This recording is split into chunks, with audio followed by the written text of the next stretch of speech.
আমরা খালি চোখে উপরে কি দেখি? আকাশ। আসলে আমরা আকাশ দেখি না, এটা দেখি মহাশূন্য, স্পেস। প্রথম আকাশ যে কত বড় তার কোনো হিসাব নেই। এই যে পৃথিবী থেকে সূর্য 13 লক্ষ গুণ বড়, পুরো পৃথিবীটাই তো আমাদের দেখার সুযোগ হয়নি। এই পৃথিবীর চেয়ে নাকি এবার সূর্য কয় গুণ বড়? কেন ইমাজিন দ্যাট?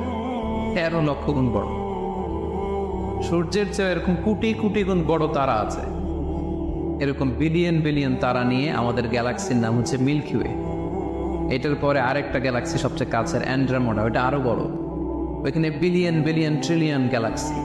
এরকম প্রত্যেকটা গ্যালাক্সি ঘুরছে, প্রত্যেকটা তারা তাওয়াফ করছে মহাশূন্যে। এরকম হাজার কোটি তারা নিয়ে আমাদের প্রথম আকাশের মহাশূন্য। প্রথম আকাশ কিন্তু অনেক উপরে। এই যে নাসার বিজ্ঞানীরা, অমুক বিজ্ঞানীরা রকেট দিয়ে এখানে যায় ওখানে যায়, এরা প্রথম আকাশের 1 কোটি ভাগের 1 ভাগও এখন অর্জন করতে পারেনি। ওই প্রথম আকাশের পরে হচ্ছে দ্বিতীয় আকাশ। ওই দ্বিতীয় আকাশের তুলনায় প্রথম আকাশটা কত ছোট শোনেন। আপনার হাতের আংটি যদি আপনি বিশাল মাঠ